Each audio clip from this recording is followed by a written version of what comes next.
कैसे हैं आप लोग? मूड कैसा है? जितवाओगे 100%?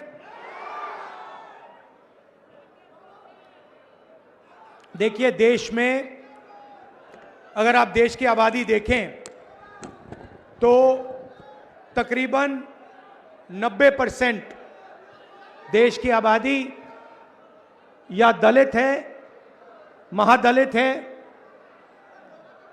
पिछड़ा है, अति पिछड़ा है, आदिवासी है, अल्पसंख्यक है। 90% लोग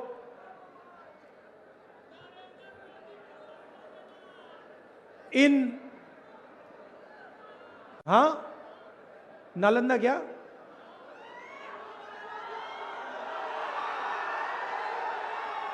90% लोग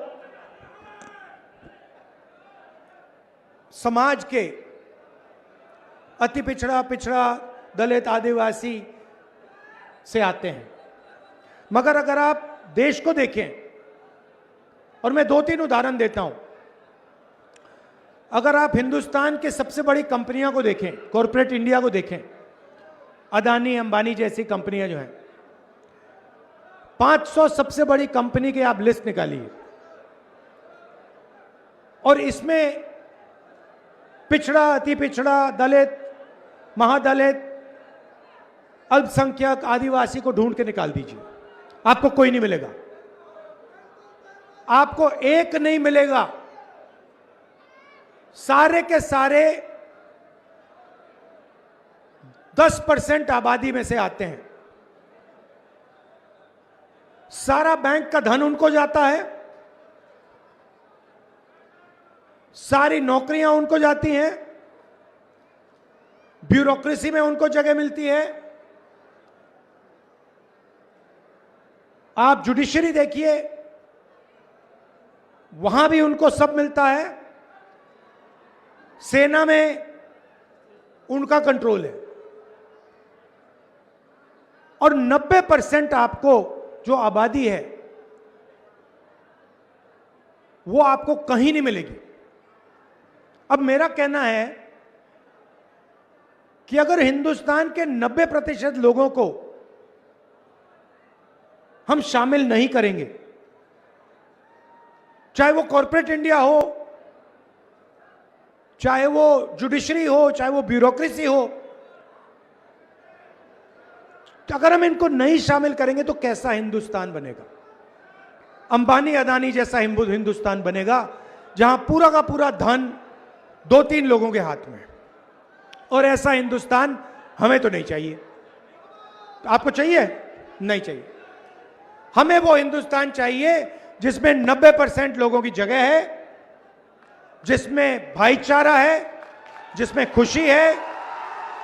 जैसे मैंने कहा था, नफरत वाला हिंदुस्तान हमें नहीं चाहिए। आप अगर आजादी से पहले आते,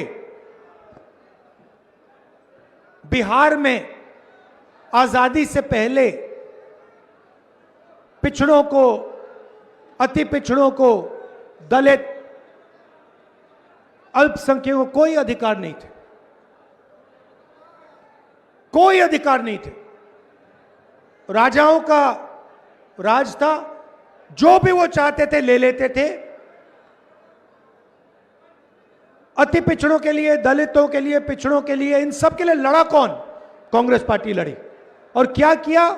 आपके साथ मिलकर हमने ये संविधान लागू किया। ये अंबेडकर जी का संविधान है, ये कोई मामूली चीज नहीं है। इसमें अंबेडकर जी की सोच है, गांधी जी की सोच है, सरदार पटेल, जवाहरलाल नेहरू, सुभाष चंद्र बोस, इन सब की सोच है। इसमें सावरकर की सोच नहीं है, इसमें गोडसे की सोच नहीं है, इसमें आरएसएस और बीजेपी की सोच नहीं है। सही बोला, गलत बोला? आरएसएस और बीजेपी चाहते हैं कि हिंदुस्तान में 5-10 लोग राज करें और बाकी लोग या भूखे मर जाएं या कुछ ना बोलें। मैं आपसे पूछना चाहता हूं, 20 साल से यहां पे नीतीश जी की सरकार है। पूरे देश में बिहारी मजदूरी करते हैं। यस सर, करते नहीं करते? मतलब मैं लद्दाख गया था, बर्फ, सर्दी, बर्फ, वहां पे कौन सड़क बना रहा था? बिहार के लोग। मुंबई में बड़ा सा पुल बना, किसने बनाया? बिहारियों ने। वो जम्मू कश्मीर में बड़ी से बड़ी टनल बनी, किसने बनाई? बिहारियों ने। असम में सड़क बनती है, कौन बनाता है? बिहारी बनाते हैं। तो नीतीश जी ने यहां रोजगार मिटाकर आपको देश का मजदूर बना दिया है। मैं युवाओं से पूछना चाहता हूं, आप मजदूर बनना चाहते हो क्या? आप पूरी जिंदगी मजदूरी करना चाहते हो क्या? आप रोजगार चाहते हो ना? नरेंद्र मोदी जी आते हैं, कहते हैं भाइयों और बहनों, भाइयों और बहनों, मित्रों, मैंने डेटा इतने कम दाम पे बेचना शुरू किया है कि बिहार के युवा आज रील देख सकते हैं, रील बना सकते हैं, फेसबुक पे जा सकते हैं, इंस्टाग्राम जा सकते हैं, देख सकते हैं। भैया, रील बनाने से आपके जेब में पैसा आता है क्या? रील बनाने से आपके मेज पर भोजन आता है क्या? नहीं। नरेंद्र मोदी ने आपको यह नहीं बताया कि जब आप रील बनाते हो और अपने दोस्त को बेचते हो तो फायदा अंबानी को होता है, फायदा अदानी को होता है। नरेंद्र मोदी ने आपको यह नहीं बताया कि बिहार में किसानों से छीनकर 1 रुपए में अदानी को जमीन दी गई है। 1 रुपए प्रति एकड़ में अदानी को जमीन दी गई है। यह नरेंद्र मोदी ने आपको नहीं बताया। अमित शाह ने आपसे कहा, चुनाव में उसने कहा कि बिहार में उद्योग लगाने के लिए जमीन नहीं है,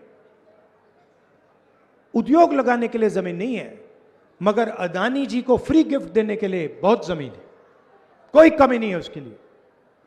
देश के एयरपोर्ट, पोर्ट्स, रेलवे स्टेशन, सड़कें, इंफ्रास्ट्रक्चर, डिफेंस की इंडस्ट्री, गोला बारूद, मिसाइल, ड्रोन, यह सारा का सारा नरेंद्र मोदी ने अदानी को दे दिया है। आपको क्या दिया? नोटबंदी और गलत जीएसटी। जीएसटी क्या है मैं आपको बताता हूं। जीएसटी आपके जेब में से टैक्स लेने का तरीका है और ऐसे लिया जाता है जो आपको पता भी नहीं लगे। आप पेट्रोल खरीदो, शर्ट खरीदो, पैंट खरीदो, जूता खरीदो, सेलफोन खरीदो, जीएसटी जीएसटी जीएसटी, आपके जेब में से सीधा पैसा निकलता है।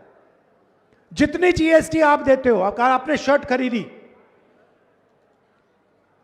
जितनी जीएसटी आप दोगे उतनी ही जीएसटी अंबानी उसी शर्ट के लिए देगा। वो है अरबपति। किसान के पास 10-15 हजार रुपए बैंक अकाउंट में, मगर जीएसटी एक जैसी। किसान का कर्जा माफ कभी नहीं हो सकता बिहार में। अदानी अंबानी का जितना कर्जा माफ कराना है करा दो। नोटबंदी और गलत जीएसटी ने बिहार के युवाओं से रोजगार छीना है। जानबूझ के बिहार के जो छोटे छोटे बिजनेस थे उनको खत्म किया गया है। क्यों? क्योंकि अदानी और अंबानी चाइना का माल बिहार में बेच पाए। आप देखो, यह फोन है, किसी भी फोन के पीछे देखो, मेड इन चाइना लिखा होगा। अपनी शर्ट के पीछे देखो, made in Bangladesh, made in China. जूते के नीचे देखो, मेड इन चाइना। जब आप चाइना का जूता खरीदते हो, चाइना का सेलफोन खरीदते हो, फायदा चाइना के युवा को होता है, चाइना की कंपनी को होता है, और जो हिंदुस्तान में बिकवाता है उसको होता है। यह सेलफोन हिंदुस्तान में कौन बेचता है? अंबानी। अंबानी। तो फायदा किसको हो रहा है? अंबानी को, अदानी को, चाइना के युवाओं को, चाइना की कंपनियों को, नरेंद्र मोदी को। लाखों करोड़ रुपए जो अदानी बनाता है वो बीजेपी को दिए जाते हैं। आप देख लीजिए, चुनाव देख लीजिए, टीवी देखिए, उनको कोई पैसे की कमी नहीं है।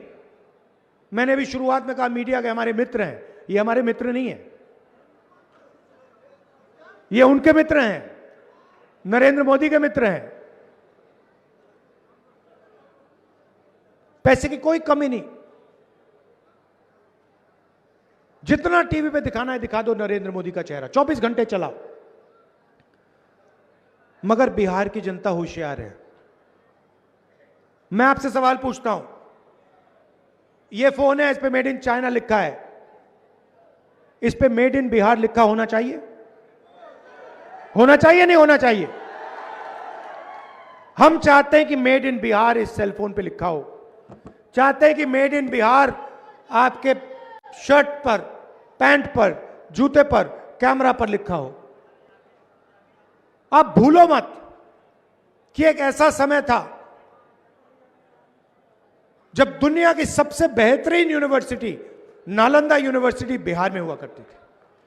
सही बात है, लाइन लगती थी, लाइन लगती थी। चाइना के लोग, जापान के लोग, कोरिया के लोग, इंग्लैंड के लोग लाइन लगाते थे, हमें नालंदा यूनिवर्सिटी में जाना है। सबसे बेहतरीन यूनिवर्सिटी थी दुनिया में। नरेंद्र मोदी जी को ये बातें नहीं आती, फेक डिग्री मिली है उनको, झूठी डिग्री। तो आपको शिक्षा की जरूरत है। मैंने पिछली मीटिंग में कहा, यहां भी दोहराऊंगा, महागठबंधन शिक्षा पे फोकस करेगी। स्कूल, कॉलेज, यूनिवर्सिटी, एक बार फिर यहां पे सरकारी स्कूल, सरकारी कॉलेज, सरकारी यूनिवर्सिटी चालू करने का काम करेगी। और मैं आपको एक वायदा कर रहा हूं, 100% मैं आपको बता रहा हूं, जिस दिन इंडिया गठबंधन की सरकार दिल्ली में आई, उस दिन एक बार फिर दुनिया की सबसे बेहतरीन यूनिवर्सिटी नालंदा में होगी। और चाइना से लोग, जापान से लोग, कोरिया से लोग लाइन लगाएंगे और कहेंगे कि भैया हमें बिहार में जाके पढ़ना है। आजकल क्या हो रहा है, ये युवा आए हुए हैं, आप एग्जाम के लिए पढ़ाई करते हो, महीनों के लिए आप लगे रहते हो। वोटर अधिकार यात्रा में मुझे बताया, हजारों युवाओं ने बताया, घंटों काम करते हो, महीनों काम करते हो, पेपर आता है, पेपर लीक हो जाता है। बिल्कुल सही बात भैया। देखो, मैं यहां झूठ बोलने नहीं आया हूं नरेंद्र मोदी जैसे, मेरा काम झूठ बोलने का नहीं है, मैं सच्चाई बोलता हूं।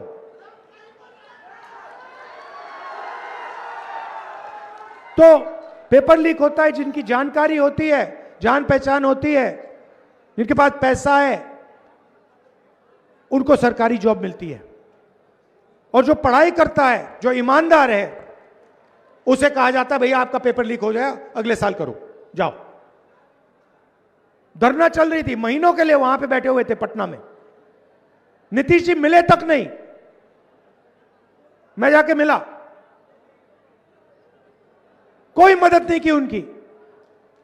पेपर लीक हुई, चोरी हुई, उनका भविष्य उनसे चोरी किया गया, मगर एक शब्द चीफ मिनिस्टर ने नहीं बोला। बिहार का स्वास्थ्य का सिस्टम समझना चाहिए, एम्स चाहिए, ऑल इंडिया मेडिकल इंस्टीट्यूट, सामने मेट्रो स्टेशन है, रात को वहां जाइए, नीचे देखिए क्या हो रहा है। 3-4 हजार लोग ऑल इंडिया मेडिकल इंस्टीट्यूट के सामने मेट्रो स्टेशन में सोते हैं। कहां के हैं? बिहार के हैं। क्यों? क्योंकि बिहार में जीने के लिए अस्पताल में नहीं जाते हैं लोग, मरने के लिए अस्पताल जाते हैं। अगर आपको मरना है तो आप बिहार के अस्पताल में चले जाओ, मार देंगे आपको। तो रोजगार नहीं दिया, अस्पताल नहीं दिया, यूनिवर्सिटी कॉलेज नहीं दी, तो दिया क्या? कुछ नहीं दिया, भाषण करते रहते हैं। अच्छा, मैंने कहा नीतीश जी की सरकार है, नीतीश जी की सरकार ही नहीं है। जैसे टीवी का रिमोट कंट्रोल होता है, वैसे नरेंद्र मोदी जी और अमित शाह के हाथ में नीतीश कुमार जी का रिमोट कंट्रोल है। जो भी करवाना है करवा देते हैं, बटन दबाते हैं, नीतीश जी करते हैं। और यह मत सोचिए, बीजेपी ने नीतीश जी को पूरा कंट्रोल कर रखा है, दबा के पकड़ रखा है। नीतीश जी की सरकार अब बिहार में कभी नहीं बनने वाली है, खत्म हो गया काम, हो ही नहीं सकता अब।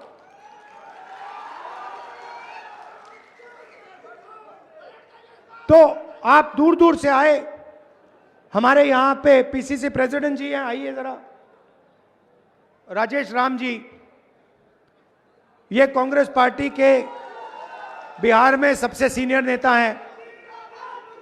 इनको आप भारी बहुमत से जिताइए। ये आखिरी बात कहना चाहता हूं, ये संविधान है। हमने वोट चोरी यात्रा, वोट अधिकार यात्रा की, ये लोग वोट चोरी करने की कोशिश करेंगे। इन्होंने महाराष्ट्र में चोरी किया, हरियाणा में किया, कर्नाटक में वोट चोरी की। आपको सतर्क रहना है, पोलिंग बूथ पे ध्यान से रहना है। ये फिर से चोरी करने की कोशिश करेंगे और हमारे कार्यकर्ता और बिहार की जनता इनको रोकेगी। यहां पे चंद्रवंशी जी भी हैं, इनको भी आप भारी बहुमत से जिताइए। दोनों प्रत्याशियों को जिताइए। धन्यवाद, नमस्कार, जय हिंद।